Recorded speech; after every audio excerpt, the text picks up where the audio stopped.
И така, след като гледаш това видео, вече си видял заглавието, как и защо да избереш първия си пептид, което всъщност е много важно, за да навлезнеш в света на пептидите. Тук ще разгледаме как аз, от личния си опит, това, което аз избрах и така както аз реших да направя за мен и това, което смятам, че е най-добре всеки един да направи за себе си, преди да навлезне в темата и въобще цялата тази история с пептидите, тъй като знаем, че пептидите всъщност те не са одобрени за човешко ползване. Голямата част от изследванията са направени само върху животни и всъщност пептидите са само единствено с цел за проучвания.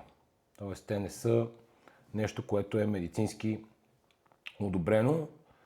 Тук искам да кажа също така, че нито съм медицинско лице, нито мога да дам някакъв медицински съвет. Всичко, което ще кажа е само с информативна и забавна цел. Нямам претенции, че пептидите могат да лекуват. Включително трябва да се консултира всеки един, когато предприема нещо за здравето си, трябва да се консултира с лекуващия си лекар или личния си лекар. Особено ако има някакви придружаващи заболявания. Така че, нека да започнем с това, как аз реших да навлезна в пептидите. Аз реших да навлезна в пептидите, тъй като имах дългогодишна травма в рамото и бях вече пробвал какво ли не и какви ли не варианти, като почнем от рехабилитации, масажи, кремове, добавки, всякакви видове възможни неща. Не казвам, че тия неща не работят, напротив, те помагат определено подобряват състоянието, но напълно излекуване така или иначе нямаше. Пробвал съм какво ли не, каквото всеки може да се сети, включително доктори, кортикостероиди, абсолютно всички възможни варианти, докато накрая бях стигнал по принцип до времето, в което бях решил, че всъщност май така ще си живея до края на живота и ще трябва да се съобразявам с това нещо, т.е. да правя при тренировките да правя някакви движения, които избягвам болката или компенсирам някое друго движение и всичките тия неща, докато преди 2 години не попаднах на темата за пептидите или попаднах на някакви такива, нали, вече почнаха да нашумяват така наречените пептиди и попаднах на някакви видеа, някакви такива проучвания, така наречените Jim Bro Scientists, които говореха, нали, за това как определени субстанции са им помогнали за всякакви видове контузии, кожа, всякакви такива неща. И там попаднах за пръв път на пептидът BPC-157. Това беше за пръв път така, тъй като това ми беше най-голямата болка.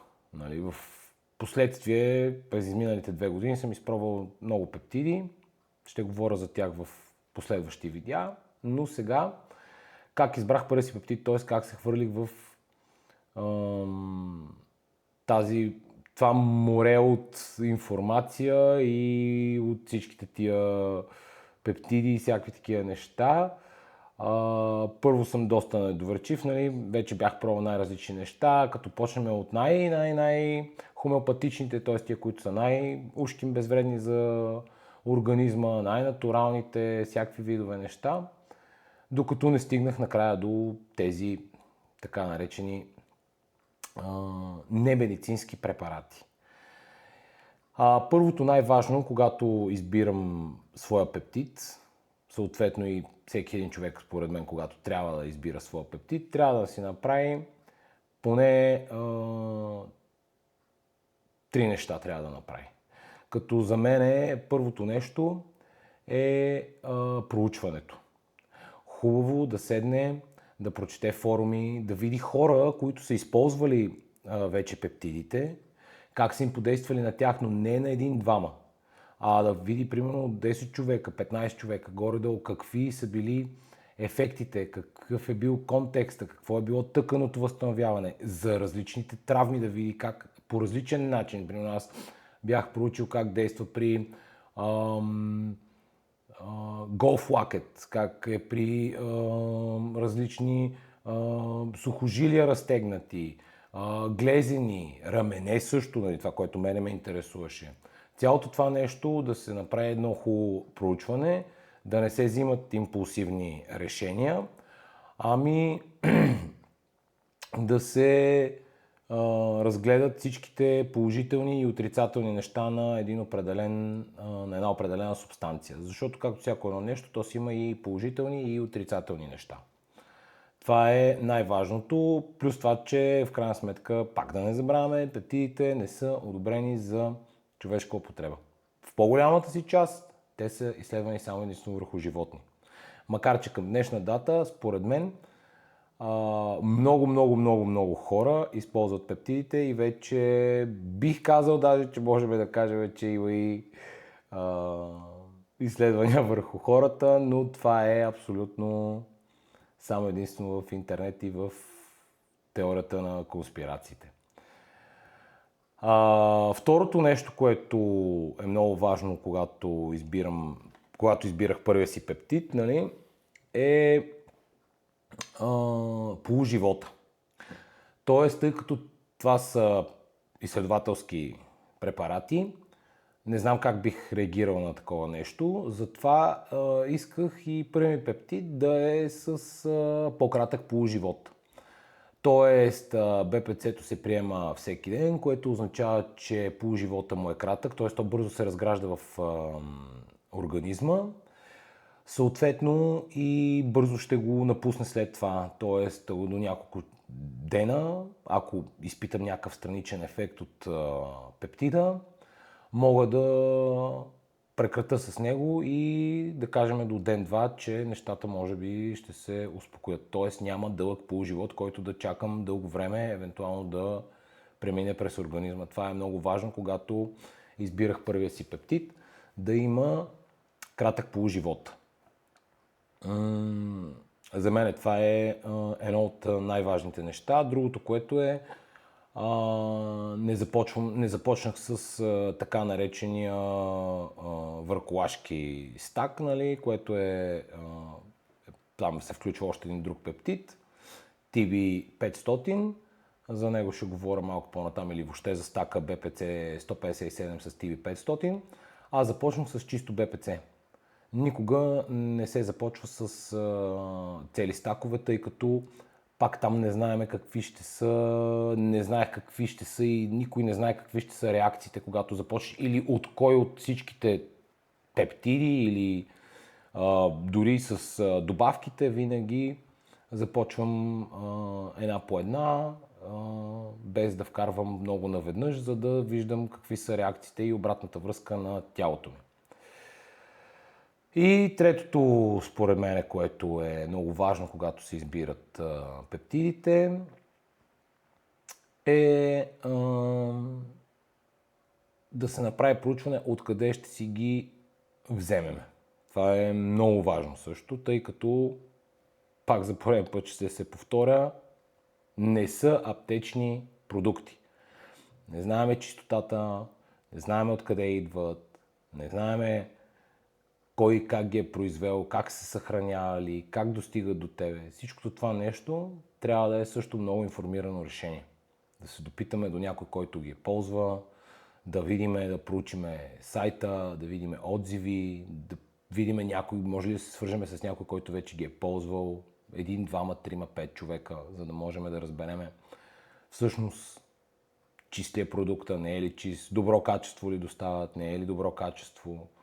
Всичките тия неща, това също е много важно, тъй като в крайна сметка ние си инжектираме нещо в тялото, което искаме да знаем дали е наистина, дет се викат, дали това, което пише на опаковката и това, което съдържа вътре, което също е наистина важното. Та за мен това беше първият пептид. Аз лично също така започнах с доста консервативни дози, тъй като исках да видя как би ми подействал пептида. За мен винаги е важно да започнем или да започна с по-малки дози, да видя как бих реагирал, какви биха били страничните ефекти и вече след няколко дена, ако видят и прецена, нали, че всичко е окей, тогава вече да дигна на дозата, която би ми помогнала. Но в крайна сметка, след толкова години болки в рамото, накрая установих, че и това нещо не е вълшебно. Т.е. на него му трябва време. Като времето, което на мене ми отне да си оправя рамото, като пак тук вече не мога да кажа дали пептида също ми е помогнал, тъй като аз продължих с част от традиционните методи, като масажи, рехабилитации. Просто го вкарах и него допълнително към цялото това нещо. На мене ми отне някъде около 5 до 6 месеца, за да почувствам вече наистина, че болката е отминала. Мога да правя определени движения без да има тази скованост в рамото, без да има всичките тия неща. Тоест, цялото това нещо е въпросът такъв да не очакваме чудеса от него. Защото то си отнема време. Както всяко едно нещо. Пак не мога да кажа, че е било само и единствено от БПЦ-то, тъй като аз продължих и с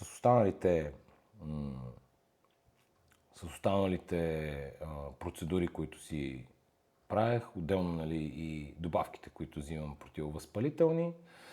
Така че, но определено мога да кажа в самото начало, след 4-6 седмица, наистина усетих сериозно подобрение, а вече след 5-6 месец наистина имаше тотално очумяване на болката и вече дори психологически започнах да го забравям и да започвам да си правя движения в тренировките, да не се съобразявам кои движения мога да направя, кои не мога да направя и цялото това нещо да върви ръка за ръка. Към днешна дата все още го употребявам този пептид, все още взимам от него, тъй като все още от време на време усещам някакви болки в различни сухожилия и в рамото съответно, когато го натоваря повече. Но в общи линии, колкото време си бил в травмата, толкова време ще ти отнеме и да я излекуваш, като, нали, не трябва да спреш т.е. ти трябва да спреш да я тормозиш.